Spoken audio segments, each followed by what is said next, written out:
کہتے ہیں مؤلف کتاب کہتے ہیں علامہ ابن جوزی رحمۃ اللہ علیہ کہ ہمیں ولی مصر کا قصہ پہنچے کہ وہ کبوتر بازی کرتا تھا۔ کہتے ہیں اس سلسلے میں ان کے خادم سے ان کا مقابلہ ہو گیا کبوتر بازی میں، کبوتر کی دوڑ میں۔ تو خادم کا جو کبوتر تھا نا وہ بازی لے گیا، تو اس نے اپنے وزیر کے پاس کسی کو بھیجا کہ حال معلوم کرے، اور وزیر جو تھا نا کبوتروں کی دوڑ کا نگران تھا۔ وزیر کو یہ لکھنا مشکل تھا کہ یہ کہہ دے کہ آپ ہار گئے ہیں اور آپ کا خادم جیت گیا ہے۔ تو اس نے چاہا کہ کسی طرح سے کیا کرے، کوئی کہ نیا کیا جائے یا خوبصورت الفاظ میں بات پیش کی جائے، کیونکہ اگر ایسا نہیں کریں گے نا تو ممکن ہے کہ ہماری گردن کاٹی جائے۔ تو اس نے بادشاہ کو لکھا، ولی مصر کو، کہ آپ کا پرندہ جیتا ہوا رہا، لیکن وہ اس طرح سے آیا نا کہ اس کی خدمت میں آگے چلنے والا ایک حاجب بھی تھا۔ تو اس کو کیا کر دیا، پسند کر دیا، اور ساتھ ساتھ انعام بھی دیا کہ اس نے خوبصورت الفاظ میں جواب دیا کہ آپ کی پرندے سے یعنی کبوتر سے، کبوتر آگے آگے جا رہا تھا، نہیں تو ہار گیا تھا نا، وہ آگے جا رہا تھا۔ ابن نسوی کے بارے میں منقول ہے کہ ان کے سامنے دو آدمی لائے گئے جن پر چوری کا الزام لگایا گیا تھا، تو انہوں نے ان کو اپنے سامنے کھڑا کیا، پھر ملازموں سے پانی کے لیے کہا کہ ایک گلاس لاؤ، پانی مانگا۔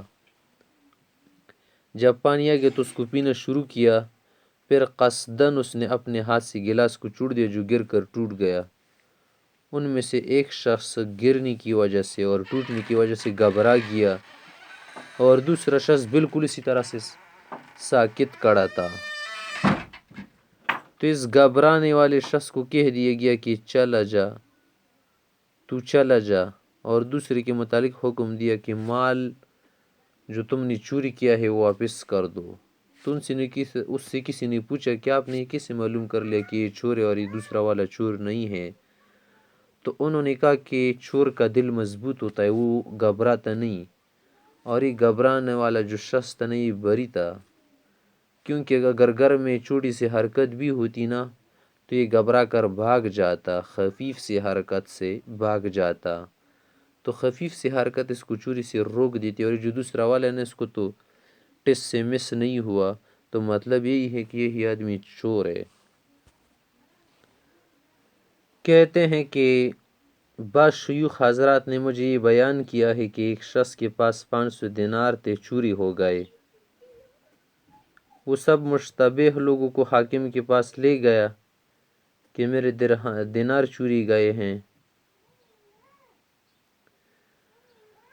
حاکم نے کہا کہ میں تم سے کسی کو مار پیٹ نہیں کراؤں گا اور نہ کروں گا، بلکہ میرے پاس ایک لمبی ڈورے رسی ہے جو اندھیری کمرے میں پھیلی ہوئی ہے۔ تم ایسا کرنا کہ تم سب اس میں جاؤ، اس کمرے میں، اور ہر ایک شخص اس کو ہاتھ میں لے کر ڈور کو شروع سے آخر تک ہاتھ لگائے، چھو جائے، چلا جائے آخر تک، اور ہاتھ کو پرستین میں چھپا کر باہر آتا رہے۔ یہ ڈور جو ہے نا یہ چور کے ہاتھ پر لپٹ جائے گی، اسے پکڑے گی۔ اور اس نے کیا تھا نا کہ ڈور کو لپی ہوئی کوئلے سے کالا کر دیا تھا، تو ہر شخص نے ڈور پر اندھیرے میں اپنا ہاتھ کھینچا اور چھویا، مگر ان میں سے ایک شخص نے اس کو ہاتھ نہیں لگایا۔ جب سارے لوگ باہر آ گئے نا تو ان کے ہاتھوں کو دیکھا سب کے ہاتھ سیاہ تھے سوائے ایک شخص کے، تو اسی کو پکڑ لیا گیا، اور بعد میں اس نے اقرار بھی کر لیا۔ تو یہی طریقہ ہوتا ہے چور کے پکڑنے کا کہ وہ کیوں ہاتھ نہیں لگاتا۔ وہ تو ڈر رہا تھا نا کہ رسی میرے ہاتھ کو پکڑے گی، رسی کہاں پکڑتی ہے، مطلب یہ تھا کہ ہاتھ لگائے گا یا نہیں۔